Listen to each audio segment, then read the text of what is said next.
Welcome to citizens pulse. నేను మీ రాజేష్.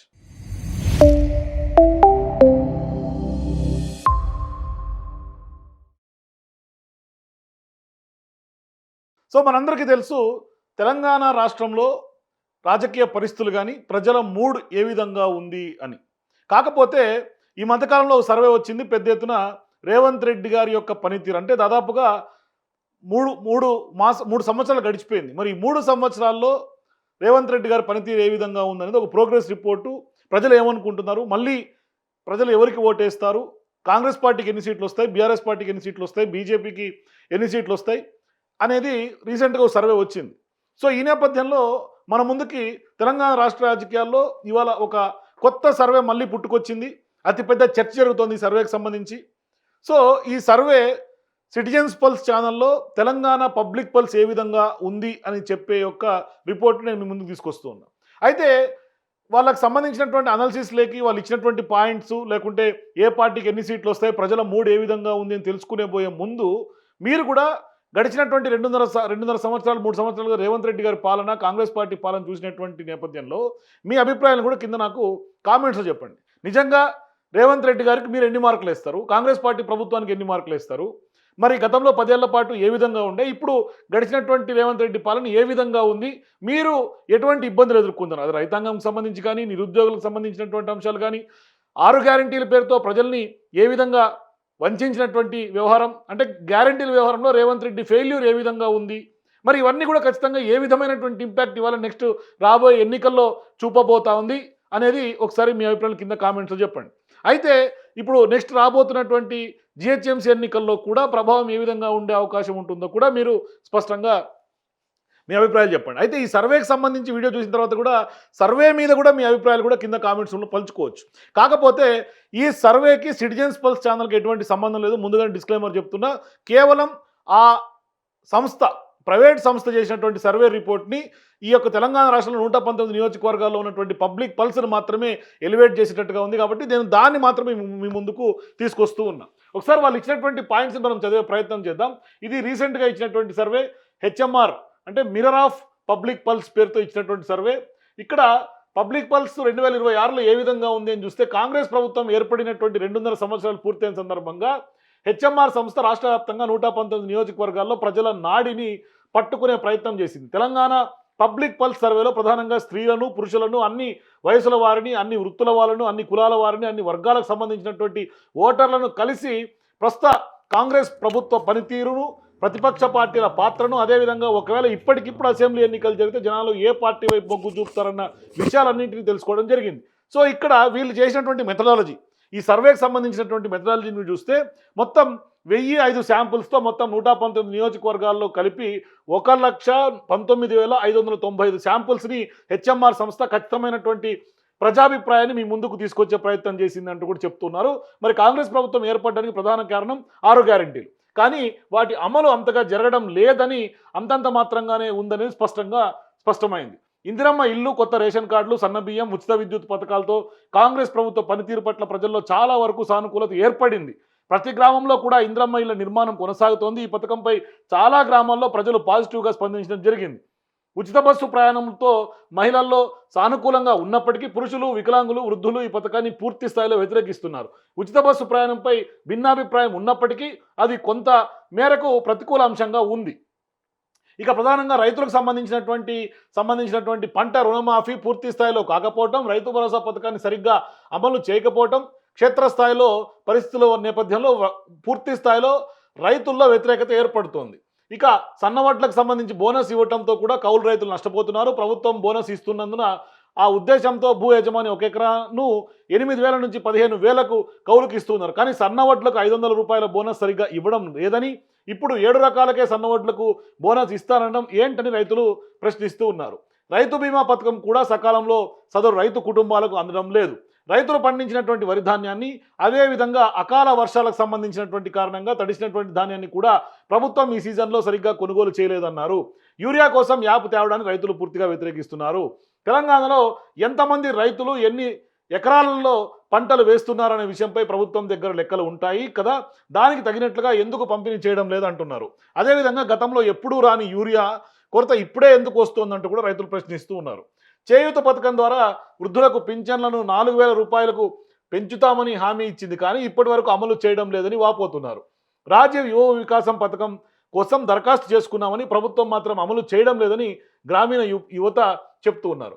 ప్రభుత్వ ఉద్యోగులకు ఇవ్వాల్సినటువంటి డిఏ, పిఆర్సీ పెండింగ్లోనే ఉన్నాయని, అదేవిధంగా రిటైర్మెంట్ బెనిఫిట్స్ని కూడా ఇవ్వకుండా ఆలస్యం చేస్తున్నారని, ఇవ్వాలంటే కమిషన్లు అడుగుతున్నారని రిటైర్మెంట్ ఉద్యోగస్తులు మండిపడుతున్నారు. మహాలక్ష్మి పథకంలో భాగంగా ఇస్తానన్న 2,500 రూపాయలు, అదేవిధంగా కళ్యాణ లక్ష్మి పథకంలో 1,116,000 రూపాయలతో పాటుగా తులం బంగారం ఇస్తానని చెప్పి కూడా మమ్మల్ని కాంగ్రెస్ పార్టీ ప్రభుత్వం మోసం చేసిందని ఆవేదన వ్యక్తం చేస్తూ ఉన్నారు. హైదరాబాద్లో హైడ్రా విషయం పైన భిన్నాభిప్రాయాలు వ్యక్తమవుతున్నాయి. మూసీ నది పునర్జీవం అనే అంశానికి సంబంధించి కూడా ప్రజలు భిన్నాభిప్రాయాలు తెలియజేస్తున్నారు. మూసీ పక్కన నివసించే ప్రజలు తమ ఇళ్లను కోల్పోతున్నవారు తీవ్రంగా వ్యతిరేకిస్తున్నారు. మూసీకి దూరంగా నివాసం ఉంటున్న వారు మాత్రం మూసీ నది పునర్జీవం ప్రాజెక్టుకు సంబంధించి అనుకూలంగానే ఉన్నారు. సీఎం రేవంత్ రెడ్డి గారి మీద, ఆయన ప్రభుత్వ పనితీరు మీద ప్రజలు కొంతమేర ప్రతికూలంగా ఉన్నారు.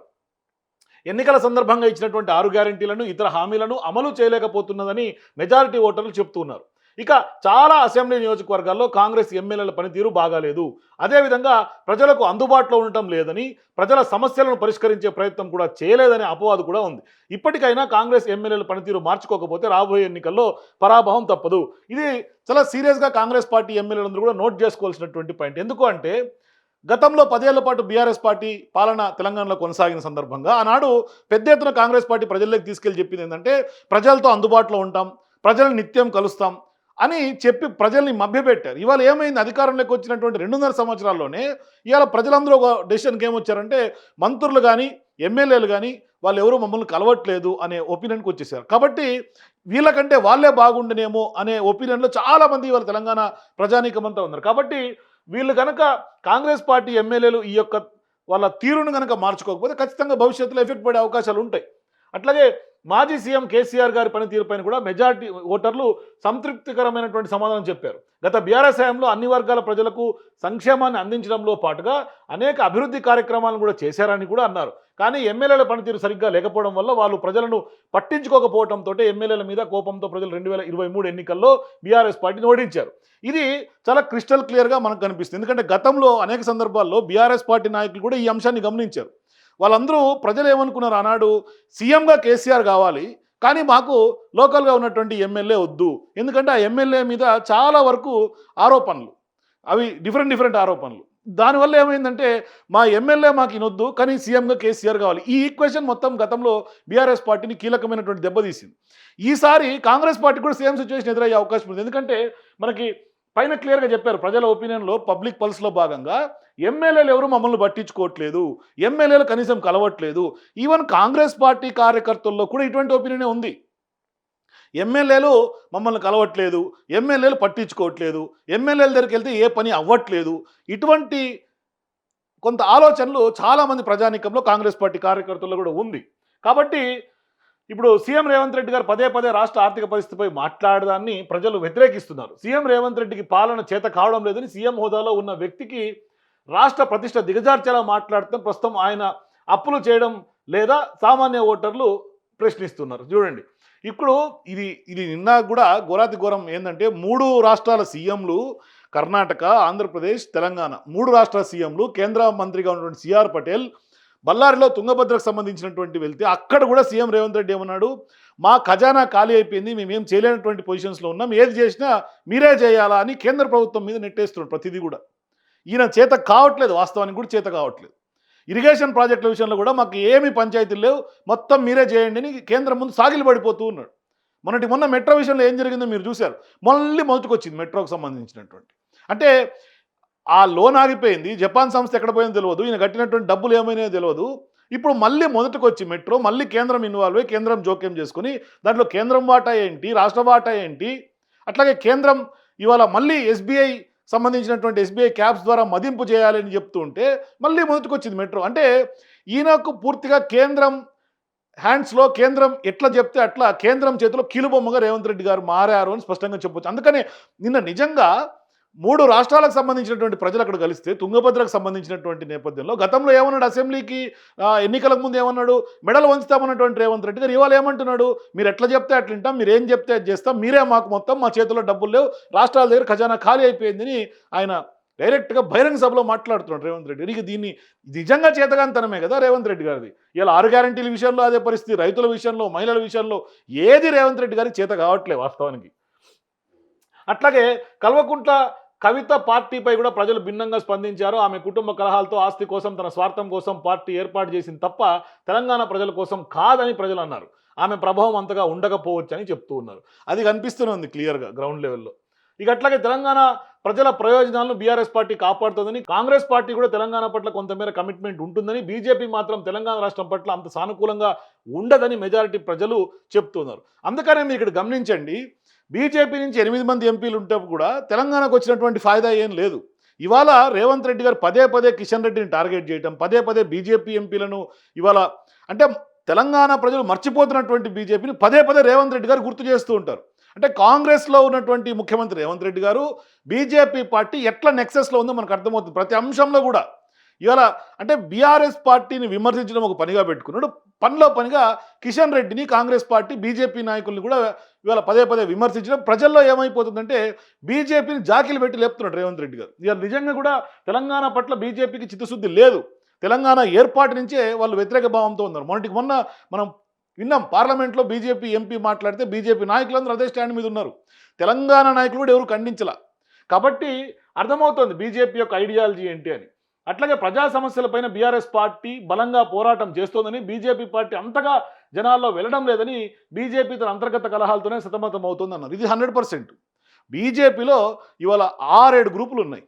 ఆ గ్రూపుల్ని సెట్ చేయడానికి నరేంద్ర మోదీ గారితో కావట్లేదు. ఆయన దేశాన్ని పాలిస్తున్నాడు, కానీ తెలంగాణ ఉన్నటువంటి బీజేపీ పార్టీని మాత్రం గడ్డకేయలేకపోతున్నాడు మోడీ గారు. ప్రతిరోజు గొడవలే.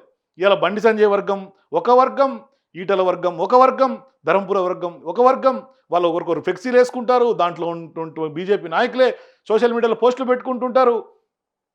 వాళ్ళే ఇవాళ కామెంట్లు చేసుకుని, గతంలో కాంగ్రెస్ పార్టీ ఎట్లా ఉండే, ప్రజాస్వామ్యం ఎక్కువైపోయి అక్కడ ప్రజాస్వామ్యం పరిడివిల్లుతుండే కాంగ్రెస్ పార్టీలో, వాళ్ళే ఆ ఓటమికి వాళ్ళే కారణం. ఇవాళ బీజేపీ కూడా పరిస్థితి అదే ఉంది తెలంగాణలో. ఇవాళ కేవలం ప్రజల పట్ల ఎవరన్నా చిత్తశుద్ధిగా ఉండి ప్రతిపక్ష పార్టీగా ప్రజల సమస్యల కోసం ప్రభుత్వం ఇచ్చినటువంటి హామీలు నెరవేర్చుకోకుండా వాళ్ళ వైఫల్యాన్ని ప్రశ్నిస్తున్నారు అంటే ప్రజల పక్షాన్ని నిలబడుతోంది కేవలం ఒక బీఆర్ఎస్ పార్టీ వాస్తవానికి. అదే ఇవాళ రిపోర్ట్లో కూడా వీళ్ళు రాయడం జరిగింది.